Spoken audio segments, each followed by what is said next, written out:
আমাকে মুক্তি দাও, এই ব্যথা থেকে মুক্তি দাও। ও এই ব্যথা আমাকে কতল করেছে, আমাকে নাজাত দাও।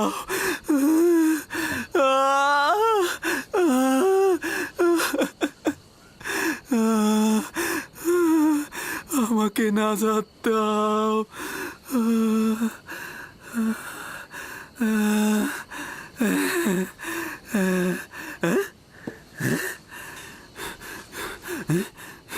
তুমি কি করলে?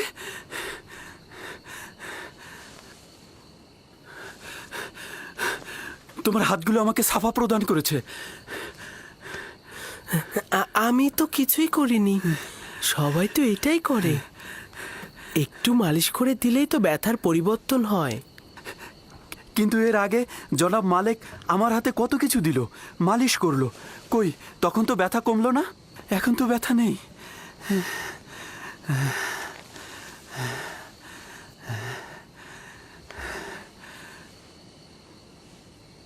আসমানের দিকে তাকিয়েছিলে। তুমি কি তারকা পূজারী? তারকা যা দিনের বেলায় দেখা যায় না, তাকে কি পূজা করা যায়? যদি তাই হয় তাহলে চন্দ্র আর সূর্যকেও পূজা করো না, কেননা চন্দ্র দিনের বেলায় আর সূর্য রাতে অদৃশ্য হয়ে যায়। এই সব কিছু সৃষ্টির মূলেই আমার খোদা। তিনি অনন্তকালের খোদা, এক এবং অদ্বিতীয়। তুমি দেখছি ছোটকাল থেকেই আমাদের খোদার চেয়ে আরো উত্তম খোদা নির্বাচন করেছ। তোমার খোদা এমনই, যিনি তোমাকে ভালোবাসেন, আবার তোমার দোয়াও কবুল করে নেন। আর এটাও নাকি মাবুদ? কত কষ্ট সহ্য করলাম, এত আহাজারি করলাম, কিন্তু কিছুই করতে পারলো না। তুমি আমার ব্যথা লাঘব করেছো, আমি তোমার কাছে কৃতজ্ঞ।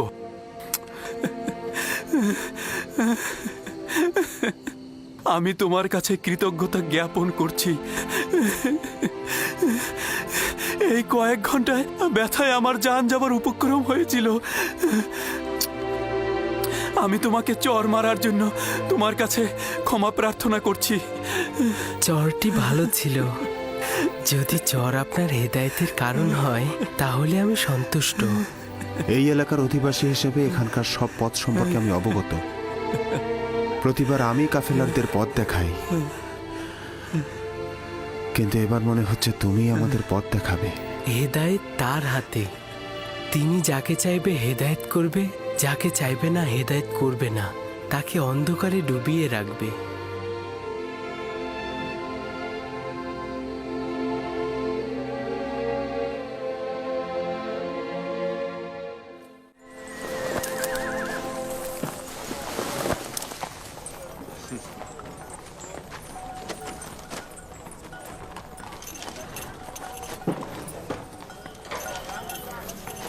আমি জানি না এই ছেলেটিকে, কিন্তু গত রাতে ওকে দোয়া পড়ে কাশ্মীরকে সাফা দিতে দেখেছি। ওর আসমানে খুদার কাছে ওর দোয়া কবুল হয়। সম্ভবত ও খুদার আশুলিয়া। কাশ্মীরের সাফা প্রাপ্তির সঙ্গে ওর খোদার আশুলিয়া হওয়ার সম্পর্ক নেই। গতকালই তো বলেছিলাম, ইউসুফ যদি ওকে ক্ষমা করে তাহলে সে সাফা পাবে। কিন্তু আপনি আমার খোয়াবকে কি বলবেন?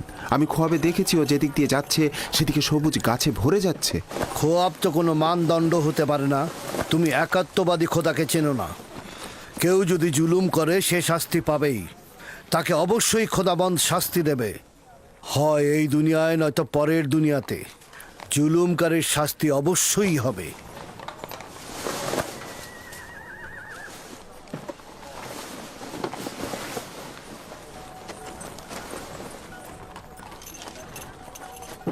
এই অঞ্চলটি সবুজ ও আনন্দময় ছিল, কিন্তু এবছর অনাবৃষ্টিতে আমাদের ফসলগুলো সব ঝুঁকির মুখে।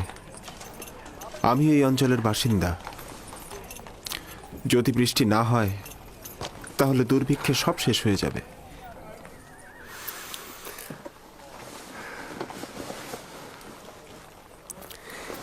খোদাবান তার বান্দাদের উপরে রহম করবেন। জনাব মালেক, একজন কাফেলার অবস্থা খুবই খারাপ, আপনি একটু দেখবেন?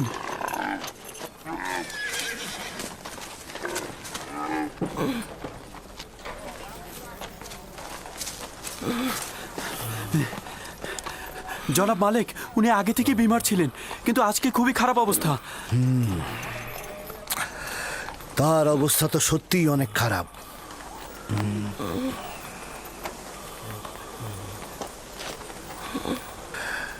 তার তো নিঃশ্বাস আসছে আর যাচ্ছে। এই যাত্রায় তো মনে হয় না আর টিকবে। কিন্তু উপায় কি? তাকে এভাবে ফেলে রেখে তো আমরা যেতে পারি না। গতিময় বিছানা তৈরি করো আর সেটা গাধার পিঠে বেঁধে দাও। গাধায় কাফেলাকে অনুসরণ করবে। আপনি ভালো হয়ে যাবেন বাঁচা মরা খোদার হাতে।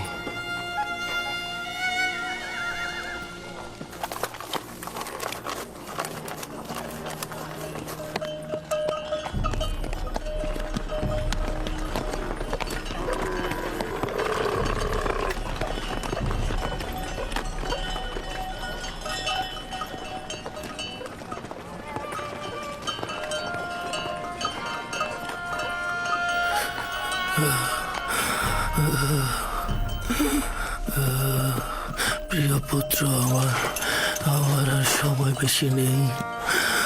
আমি আর বেশিক্ষণ বাঁচব না। তুমি চলে যাও। আমি মারা